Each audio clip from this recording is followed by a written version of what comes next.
오늘 처음 들으시는 병명들이 꽤 나올 겁니다. 근데 굉장히 흔합니다. 알아두시면 도움이 될 것 같아요. 첫 번째 만성요통의 원인이 척추 후관절 증후군입니다, 선생님. 네. 후관절이니까 뒤쪽에 있는 관절 얘기를 하는 그렇죠. 것 같은데 이게 어딘지부터 설명을 해주셔야 우리가 이해가 될 것 같아요. 네. 예. 우리가 이제 요통을 원인은 굉장히 많은데 예. 우리가 손을 딱 꼽자면 한 4가지 정도 꼽아요. 예. 그중에 오늘 첫 번째 설명할 후관절 증후군, 네. 그다음에 척추 불안정증, 그리고 우리가 많이 아는 협착증, 그리고 또 디스크 변성증 이렇게 4가지를 할 건데요. 네. 예. 그중에 후관절 증후군이라고 부르는데 네. 우리가 척추의 구조물을 보면 여러분들 척추하면 뭐가 먼저 떠오르시죠? 디스크. 큰 뼈들 사이에 디스크. 그렇죠. 예. 디스크만 병이 있는 줄 알거든요. 그렇죠. 근데 실제로는 뼈와 뼈 사이 앞쪽에는 네. 디스크가 있고 네. 뒤쪽에 예. 관절이 있어요. 우리가 손가락 관절이나 무릎 관절처럼 예. 양쪽으로 두 개의 관절이 뒤쪽에서 붙들어 주는 거죠. 뒤쪽에 이렇게 날개처럼 나온 애들이 자기들끼리 이렇게 관절을 이루면서 붙어 있죠. 그렇죠. 예. 그래서 척추가 우리가 이제 디스크 이 역할 분담이 확실한데요. 예. 디스크 역할은 우리가 자유롭게 움직일 수 있도록 편안하게 움직일 수 있도록 예. 해주는 역할이고요. 예.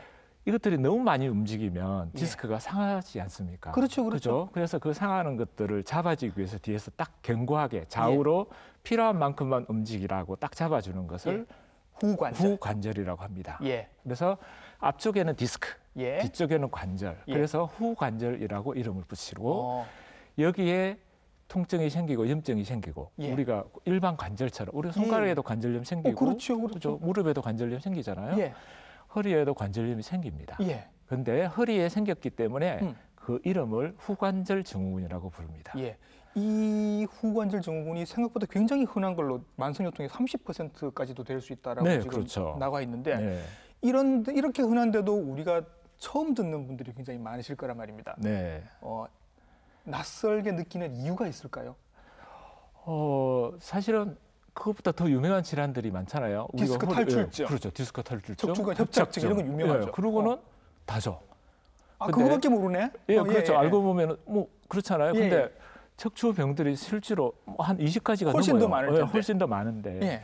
근데 후관절 증후군이 증상들이 같이 있는 경우가 많아요. 다른 병들이랑 같이 있어요? 그렇죠. 그러니까 디스크 병하고 후관절 증후군이 같이 있으니까 우리가 디스크 병들을 더 중요하게 여기는 거고 그다음에 협착증하고 같이 있으면 협착증을 더 중요하게 여기는 거죠. 근데 가끔은 후관절 증후군만 있는 경우도 있어요. 네. 그러면 같이 있는 경우 이런 생각을 생각해보죠. 내가 디스크가 있어서 디스크 치료를 받았습니다, 선생님. 근데도 허리가 계속 아파요. 그렇죠. 알고 봤더니 후관절에 문제가 있었던 경우, 이런 경우 있나요? 네, 굉장히 많으세요. 실제로 우리가 진단은 쉽게 할 수 있어요. 쉽게 할 수 있는데 엑스레이에서 되게 우리가 무릎 관절염도 심해지면은 엑스레이에서 보이잖아요. 관절 사이의 간격이 조금 줄고 그렇게 줄고 거기에 물이 생기기도 하고 뼈가 자라기도 하잖아요. 심해지면 엑스레이에서 진단이 되고 심하지 않을 때는 MRI에서 뒤에 우리가 무릎에 물 차듯이 관절에 물이 찬 게 보여요. 그래서 진단이 쉽게 되고 또 촉진을 통해서도 우리가 이제 후관절의 위치가 정중앙에서 1cm, 2cm 벗어난 곳에 있어요. 그래서 양쪽을 꾹 눌러보면 통증이 느껴집니다. 그 문제가 있는 부위를 이렇게 누르면 통증을 느끼는군요. 그렇죠. 그래서 그걸 후관절 증후군이구나 이렇게 진단을 할 수 있고 그다음에 통증의 양상에 따라서 어느 것이 더 예를 들어서 디스크 증상이 더 심한가 아니면 뭐 후관절 증후군의 증상이 더 심한가를 가려서 후관절을 먼저 치료해야 되겠다라고 생각이 들면 후관절을 먼저 치료하는 거죠. 선생님이야 뭐 전문가시니까 딱 보시면 아시겠지만 일반 환자들 입장에서 느끼는 통증이 후관절에 문제가 있을 때 통증이 조금 다릅니까? 그렇죠. 디스크하고는 조금 다르죠. 그래요? 보통 뭐 디스크는 오래 앉아 있기 힘들고 그런 증상을 보이는데 반대로 오래 서 있기 힘들어요. 오래 서 있기 힘들고 오래 걸으면 또 허리가 아프고 그리고 허리를 이렇게 뒤로 틀거나 뒤로 이렇게 젖히거나 틀면은 통증이 생기고 그리고 우리 연어 관절염처럼 아침에 일어날 때 허리가 뻐근하고 뻣뻣하고 아프고 조금 돌아다니면서 부드러워지면 통증이 줄어들고 이런 증상들이 쉽게 나타나고 조금 더 심해지고 아래쪽에 위치했을 때는 엉치나 허벅다리 뒤쪽으로 통증이 같이 오기도 합니다. 이렇게 뒤쪽에 묘한 관절에 이렇게 문제가 있을 때 치료를 이제 그럼 어떻게 하느냐? 선생님 어떻게 치료하시나요? 사실 뭐 다른 관절염하고 비슷하죠. 근데 이제 관절이 좀 작기 때문에 먹는 약물, 우리가 약물 치료를 하고 또 물리 치료도 합니다. 소염 진통제 같은 거 드시고 그렇죠. 물리 치료를 받기도 하고. 그렇죠. 네. 그리고 잘 안 나을 경우에는 관절에 주사를 놓기도 하고 관절 주변에 신경 주사를 놓기도 하고 그래도 안 들을 때는 에미레진 통증을 제거하고 신경을 제거하는 고주파 치료술을 하기도 합니다. 약물을 넣는다고 하셨는데 선생님 어떤 약물이 들어가는 거예요?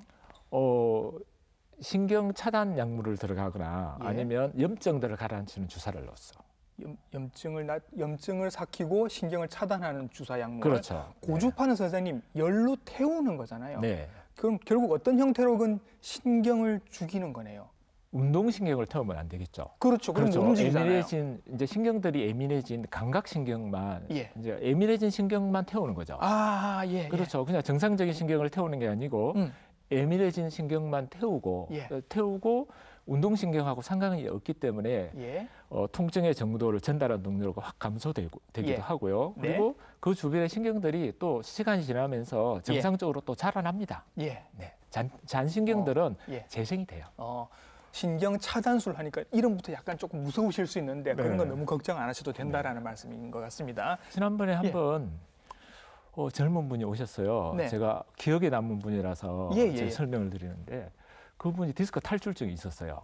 다리가 땡기고 허리도 아프고. 근데 이제 주로 서서 일을 하시는 분이에요. 서서 일을 하시는데 저 먼저 이제 디스크를 치료했어요. 그래서 다리가 당기고 허리가 아픈 통증이 많이 줄었어요. 많이 줄었는데도 불구하고 한 2주 뒤에 다시 오셨어요.